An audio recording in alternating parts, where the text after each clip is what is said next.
denoi. Zer baino lehen azpimarratu nahi dut Usurbilgo udala eta Matia Fundazioaren arteko elkarlana urte luzetako elkarlan badela. Justu Matia hemen Kalezarren eraikitzen ari den zentro berri honekin areagotu egin dena.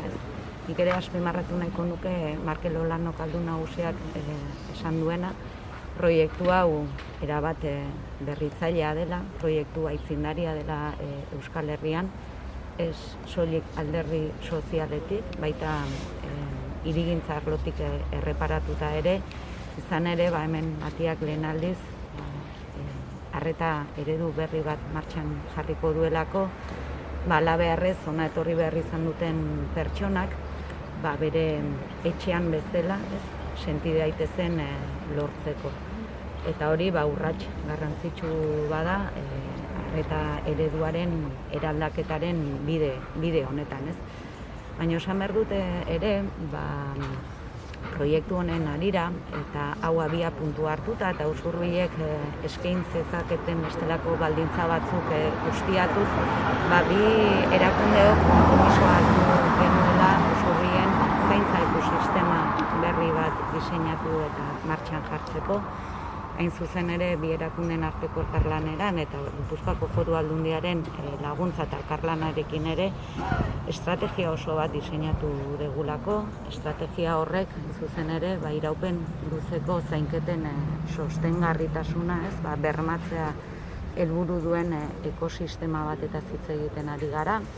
Lurralderatua, hemen Usurbilen errotua, oinarri komunitarioa duena, badauka ere pertsonen nahiak aintzat hartzeko bokazioa duen ekosistema bada, etxeetara bideratua edota etxeak bezalako alojamenduak sortu nahi dituena. Bai, zentro hau edota Usurbilgo udala bera, pixka bat metro batzuk berago eraikitzen ari garen Txirikorda belaunaldi arteko etxe bizitza komunitarioa esaterako. Esan ere, Markelek aipatu duen bezala, zergaitik etxeetara begira, badagoelako evidentzia bat, eta evidentzia hori da,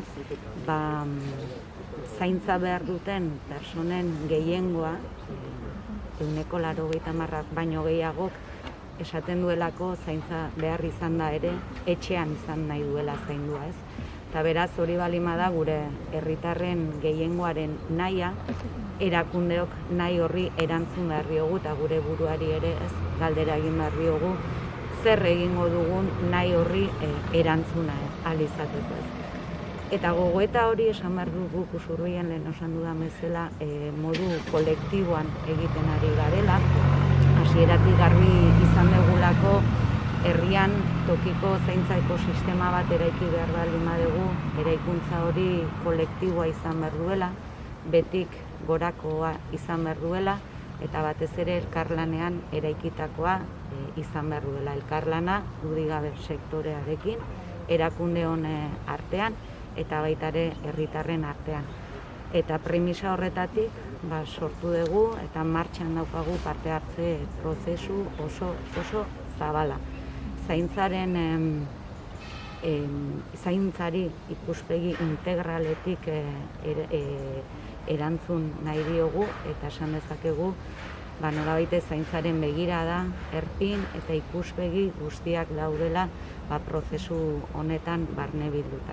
Datu bat ematearren eta horren islada da une honetan ari gara gure herrian zaintza lanak eskaintzen dituzten enpresetako ordezkariak ari dira parte hartzen langile profesionalak, bai herrian lan egiten dutenak edo herritik kanpo, ari dira parte hartzen etxeko langileak, gehienak migratzaileak direnak ere, ari dira parte hartzen senideak, euren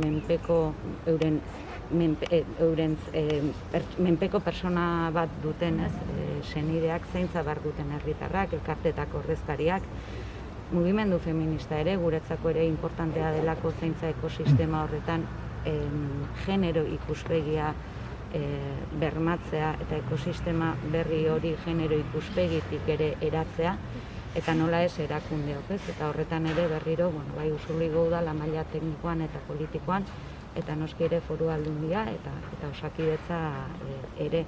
Horrek erakusten du, zer urraunditan gauden, benetan urraunditan gaude Usurbilen, esango nuke lokatzetan gaude, lokatze gutxi da hemen, baina lokatzetan gaude, eta baliatu nahiko nuke ere, benetan dei bat egiteko izan ere eraldaketa hau erabatekoa izango bada, ezinbestekoa delako, gai honen bueltan, sektore honen bueltan, eremu honen bueltan, zerresana, zeregina, eskumenak ditugun guztiok, erakunde guztiok zein sektoreak, norabide berean arraun egitea estrategia oso eta integral baten baitan.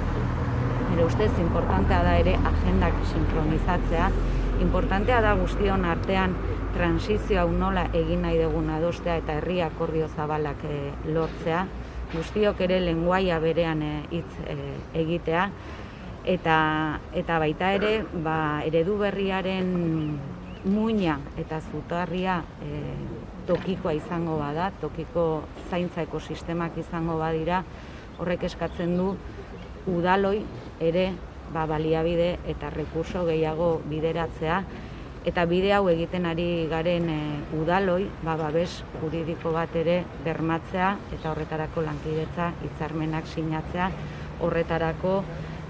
horretan eskumenak dauzkagun guztion artean.